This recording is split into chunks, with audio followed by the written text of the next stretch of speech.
জয়সলমের ঘোরা শেষ। এবার আমরা চললাম রাজস্থানের শেষ ডেস্টিনেশন আমাদের এই ট্রিপের, যোধপুরে। 15 শতকে রাও যোধা এই শহর তৈরি করেন। যোধপুরের আরেক নাম ব্লু সিটি বা নীল শহর, কারণ আমরা দেখব শহরের বহু ঘরবাড়ি নীল রঙের আলাদা আলাদা শেডের রঙে রাঙানো।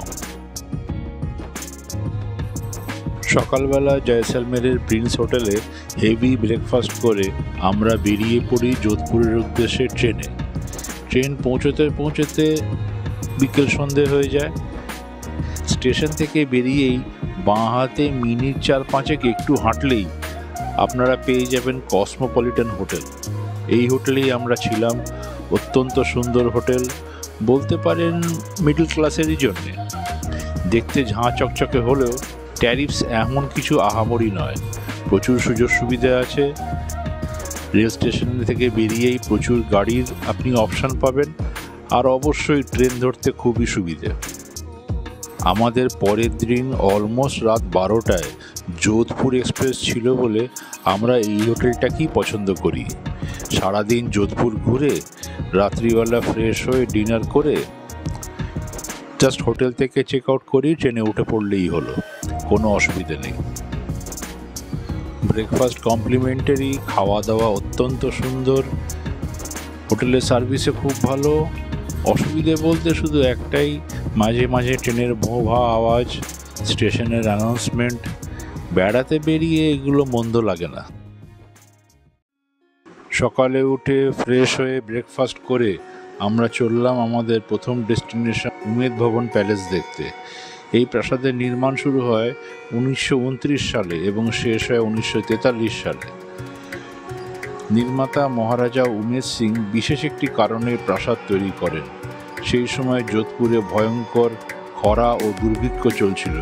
মানুষের হাতে কাজ নেই, টাকা নেই, খাওয়া নেই। তাই মানুষকে কাজ দেওয়ার জন্য এই বিশাল প্রাসাদের নির্মাণ শুরু করেন তিনি। এই প্রাসাদটি বর্তমানে 3টি ভাগে বিভক্ত। প্রথম ভাগে রাজ পরিবার বসবাস করেন, দ্বিতীয় ভাগে একটি লাক্সারি হোটেল তাজ উমেদ ভবন প্যালেস আছে, আর তৃতীয় এবং শেষ ভাগে মিউজিয়াম আছে, যা সর্বসাধারণের জন্য খোলা।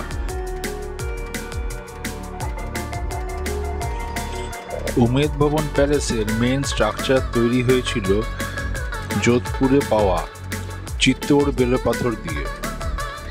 এই বেলেপাথরের রঙের জন্যেই একটা লালচে আভা দেখতে পাবেন উমেদ ভবনের গায়ে। এছাড়াও ব্যবহার হয়েছে Italian marble, Makrana marble, Burmese teakwood এবং আরও অনেক কিছু। ভিতরে মিউজিয়ামে অনেক সংগ্রহশালা আছে। দেখতে পাবেন রাজ পরিবারের পুরনো ছবি, আসবাব, রাজকীয় গাড়ির সংগ্রহ, ঘড়ির সংগ্রহ এবং আরও অনেক কিছু। বুঝতে পারবেন মহারাজা ঠিক কতটা শৌখিন ছিলেন। প্রাসাদে অনেকগুলি এক্সিবিশন হল আছে। প্রতিটি একতলায়, সিঁড়ির কোনো ব্যাপার নেই, তাই হুইল চেয়ারে অনায়াসে ঘোরাঘুরি করা যেতে পারে। গাইড অবশ্যই লাগবে, না হলে পরে আপনি অনেক কিছু বুঝতে পারবেন না। পুরো প্রাসাদের মধ্যে 2টি বিশাল বড় দালান আছে। দালানগুলি দেখতে অত্যন্ত সুন্দর এবং অবশ্যই ছবি তোলার সেরা জায়গা। ভিতরে লক্ষ্য করবেন ভারতীয় স্থাপত্য শৈলীর সাথে ইউরোপিয়ান পেন্টিং প্রচুর আছে। শোনা যায় পোল্যান্ডের স্টিফান নরব্লিন 2 বছর রাজামশাইয়ের অনুরোধে রাজপ্রাসাদে থেকে অনেক পেন্টিংস তৈরি করেছিলেন। রাজামশাইয়ের ঘড়ির খুব শখ ছিল। একটা পুরো হল নানান রকম ঘড়ি দিয়ে ভরা। দেখলে পরে অবাক হয়ে যাবেন কত রকমের ঘড়ি হতে পারে। কিছু রাজামশাইয়ের নিজে কেনা, কিছু উপহার হিসেবে পাওয়া। পৃথিবীর নানান প্রান্ত থেকে সেসব ঘড়ি এসেছে। অবাক করে নেওয়ার মতন ডিজাইন একটা। নানান রকম খুঁটিনাটি জিনিস সেসব ঘড়ির মধ্যে আপনারা দেখতে পাবেন।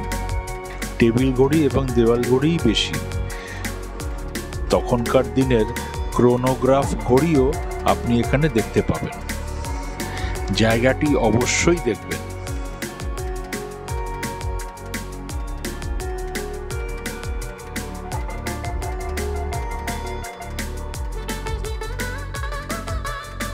উমেদ ভবন প্যালেসের মেইন বিল্ডিংয়ের সব সংগ্রহশালা দেখা শেষ করবেন আপনি উমেদ ভবনের একটা বিশাল মডেল দেখে এবং রাজামশাইয়ের পাওয়া ছোট ছোট সে সময়ের নানান যুদ্ধ বিমানের মডেল দেখে। বাইরে বেরিয়ে আসুন, বেরিয়ে এসে মিনিট 3-4 হেঁটে কিছু বাগানের ওপারে আপনি দেখতে পাবেন রাজামশাইয়ের কালেকশনের নানান রকম ভিন্টেজ গাড়ি। প্রতিটি গাড়ি চলে এবং কোনো কোনো সময় রাজামশাই নিজে এগুলি চালান। বিশেষ অনুষ্ঠান, পারিবারিক অনুষ্ঠান বা র্যালি ছাড়া এই গাড়িগুলি বিশেষ বেরোয় না। Rolls Royce, Ford, Bugatti, Mercedes, Bentley এরকম নানান বিদেশি নামজাদা কোম্পানি ভিন্টেজ গাড়ি দেখতে পাবেন এখানে। বর্তমান বাজার মূল্য কোটি কোটি টাকা। অবশ্যই দেখবেন এই সংগ্রহটি।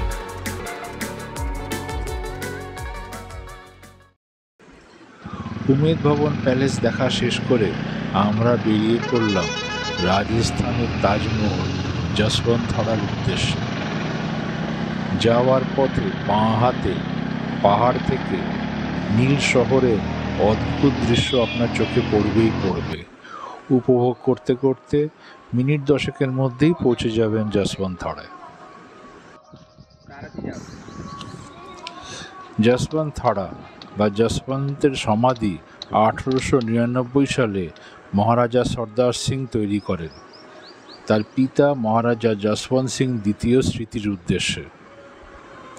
এই স্মৃতিসৌধটি তৈরি হয়েছে সাদা মাকারানা মার্বেল পাথরে এবং এত সূক্ষ্ম কাজ আছে এতে, হঠাৎ দেখলে পরে এটিকে তাজমহলের সঙ্গে লোকজন গুলিয়ে ফেলতে পারে।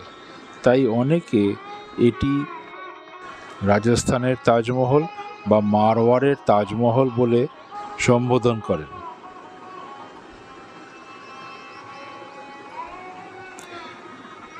প্রাসাদ এবং কেল্লার জাঁকজমকের মাঝে যশবন্তধারা এক অদ্ভুত নীরবতা সৌন্দর্য এনে দেয়। এর ভিতরে রাজ পরিবারের ছবি, ছোট মন্দির এবং স্মৃতিস্তম্ভ রয়েছে যা রাজপুত ঐতিহ্যকে তুলে ধরে। এখান থেকে আপনি মেহরানগড় কেল্লার এক অসাধারণ ভিউ উপভোগ করতে পারেন। দেখতে থাকুন যশবন্তধারা।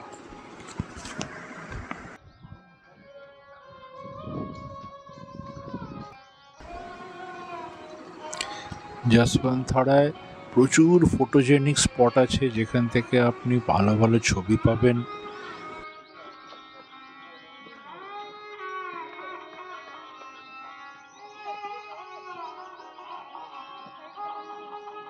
অবশ্যই করে যশবন্তধারার সাদা মার্বেল সিঁড়িতে বসে ছবি তুলবেন, এটি একটি হটস্পট।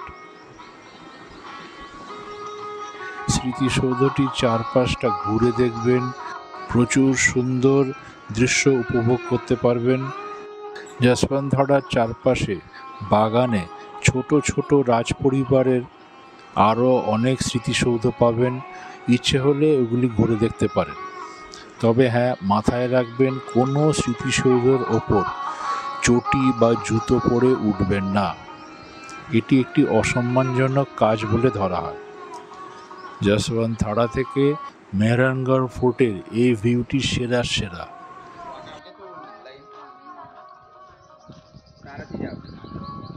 এটাও ভালো করে দেখুন তো কি যেন দেখতে পাওয়া যাচ্ছে। হ্যাঁ, ঠিক ধরেছেন, এটি উমেদ ভবন প্যালেস, যা আমরা কিছুক্ষণ আগে দেখে এসেছি।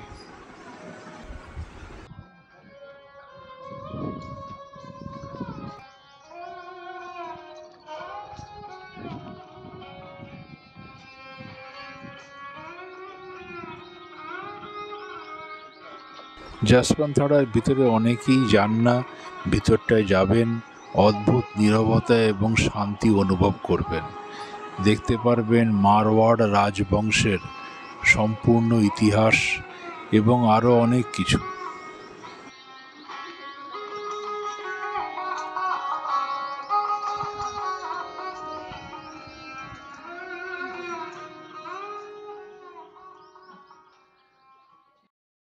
এরপর আমরা চললাম যোধপুর শহরের সবচেয়ে বিখ্যাত আর সবচেয়ে রাজকীয় দর্শনীয় স্থান মেহরন কেল্লা বা ফোর্টের উদ্দেশ্যে।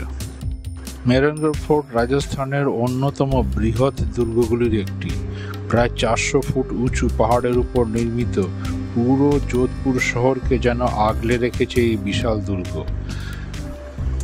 ফোর্টের ভিতরে রাজ পরিবারের প্রাচীন অস্ত্রশস্ত্র, রাজকীয় পালঙ্ক বা সোনার হাওদা, পোশাক, সিংহাসন, সুন্দর শিলালিপি, চিত্রকর্ম এবং আরও অনেক কিছু দেখব আমরা। এই দুর্গের প্রতিটি কোণ যেন কথা বলে। 10 তলা উঁচু এই কেল্লায় আপনি হেঁটে উঠতে পারেন অথবা হাই স্পিড লিফট আছে। 1 ফিট 50 টাকা মাথা পিছু টিকিট কেটেও উঠতে পারেন। হুইল চেয়ার অনায়াসে ওপরে উঠে যাবে। কেল্লার ওপর থেকে পুরো নীল শহর দেখতে পাওয়া যায়। হলিউড এবং বলিউডের নানান শুটিংও হয়েছে এখানে, যেরকম ডার্ক নাইট রাইজেস এবং হাম সাথ সাথ হ্যায়। চলুন দেখি মেহরনগড় ফোর্ট। কেল্লার ওপরে ওঠার আর এক রাস্তা হেঁটে ওঠা। সেক্ষেত্রে অনেকটা সময় এবং হাঁটুর জোর লাগবে। আমরা সে সাহস দেখাতে পারিনি। হেঁটে উঠলে পরে আপনি জয়পোল অর্থাৎ বিজয় দরজা এবং লোহাপোল অর্থাৎ যুদ্ধের স্মৃতি বহনকারী দরজা, এই দুটি দর্শন করতে পারবেন। নভেম্বর, ডিসেম্বর, জানুয়ারি মাসে উপরে একটা সুন্দর রুফটপ গার্ডেন আছে, যেখানে বসে আপনি নিচে যোধপুর শহরের প্যানোরামিক ভিউ পেতে পারেন দিনে এবং রাত্রে। আমরা যখন গিয়েছিলাম তখন সেটি জাস্ট বন্ধ হয়ে গেছে, কারণ মার্চের শেষ, মোটামুটি ধরে নেওয়া হয় রাজস্থান ঘোরার সময় শেষ। অনেক দূরে দেখতে পাচ্ছেন নিশ্চয়ই, খুব চেনা স্ট্রাকচার। হ্যাঁ, এটাই উমেদ ভবন প্যালেস।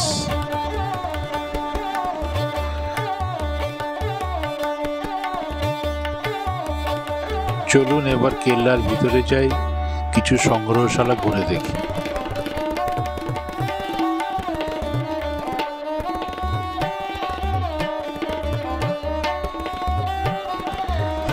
এই যে খোলা জায়গাটা দেখছেন, এইখান থেকে সব সংগ্রহশালার গেট বা প্রবেশদ্বার আপনি পাবেন। মাথায় রাখবেন, যদি আপনি লিফট দিয়ে ওঠেন তাহলে পরে আগে ছাদ পরে সংগ্রহশালা। যদি আপনি হেঁটে ওঠেন তাহলে পরে আগে সংগ্রহশালা তারপরে এই ছাদ। রাজস্থানের বাকি কেল্লার মতো রাজার জামা কাপড়, আসবাবপত্র, অস্ত্রশস্ত্র, বাসনপত্র ইত্যাদি জিনিসপত্রের সংগ্রহশালা দেখালাম না। বিশেষ কিছু জিনিস দেখালাম যা অবশ্যই আপনাদের দেখা উচিত।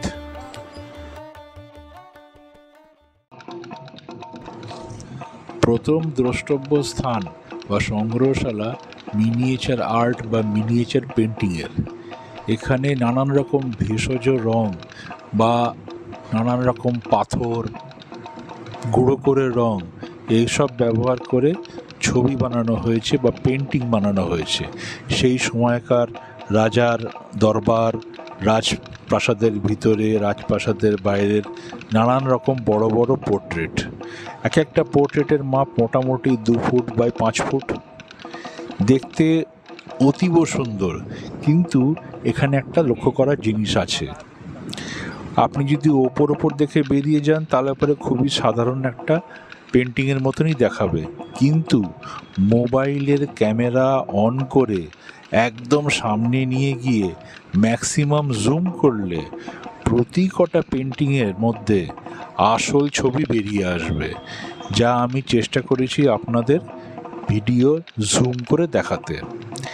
একটু সময় নিয়ে দেখবেন, অবাক হয়ে যাবেন যে কী লেভেলের সূক্ষ্ম কাজ সেই সময় কোনো রকম যন্ত্র ছাড়া জাস্ট হাত দিয়ে করা সম্ভব হয়েছে। পরের মাস্ট ভিউ অ্যাক্টিভিটি সেই খোলা জায়গাটায় যেইখানে আপনাকে রাজস্থানী পাগড়ি পরে দেখানো হবে। সাধারণত বিদেশি ট্যুরিস্টদের জন্যই এটা করা হয়। আমরা সেই মুহূর্তে বাই চান্স ছিলাম, তাই দেখতে পেয়েছি, তার কিছু মুহূর্ত রেকর্ড করে আপনাদেরকে দেখাচ্ছি। ফোর্টের অন্যান্য সংগ্রহশালাগুলি আপনারা নিজেদের মতো করে দেখে নেবেন, ভালো লাগবে। সারাদিন অনেক ঘোরাঘুরি হয়েছে, এবার ঢুকে পড়ুন যোধপুরের সবচেয়ে বিখ্যাত মিষ্টি এবং নোনতা, ভেজিটেরিয়ান অবশ্যই, ফুড আউটলেট, নাম জনতা সুইট হোম। এদের 3-4টি শাখা রয়েছে। এখানকার মাস্ট ট্রাই আইটেম মির্চি বড়া, মাওয়া কচুরি, ঘিয়ে ভাজা গোলাপ জামুন এবং অন্যান্য নানান রকম আইটেম। বেশ কিছু আইটেম আছে যা আপনি প্যাক করে কলকাতা পর্যন্ত নিয়ে আসতে পারেন। 1 সপ্তাহ থেকে 10 দিন ভালো থাকবে।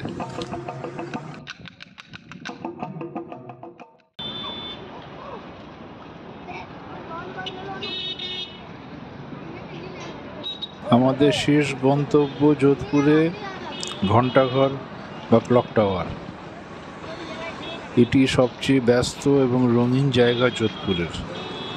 এই ঘণ্টাঘর তৈরি করেছিলেন মহারাজা সর্দার সিং 19 শতকে।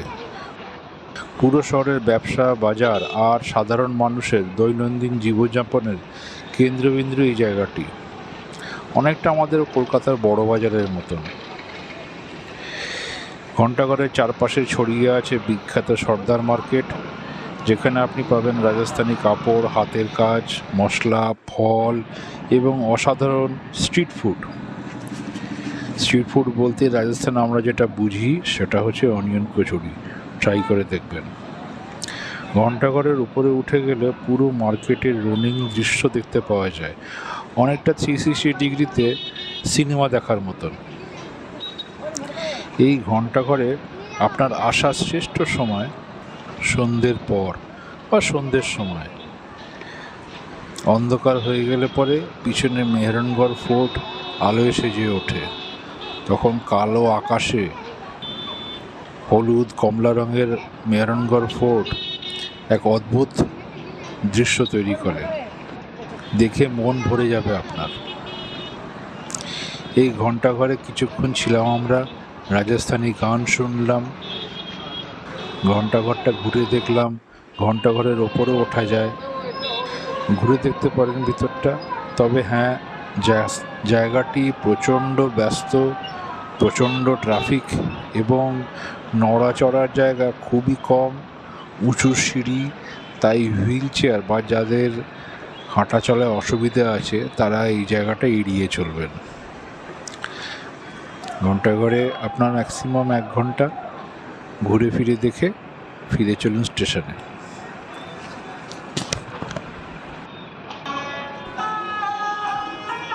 যোধপুর বেড়ানো শেষ, রাজস্থান বেড়ানো শেষ, এবারে বাড়ি ফেরার পালা। বেশ কয়েকটা দিন দারুণ কাটলো আমাদের।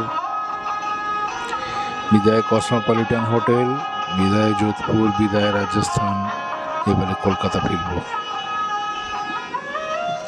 প্রতিবারের মতন এবারও শেষ করছি কিছু পারিবারিক ছবি দিয়ে।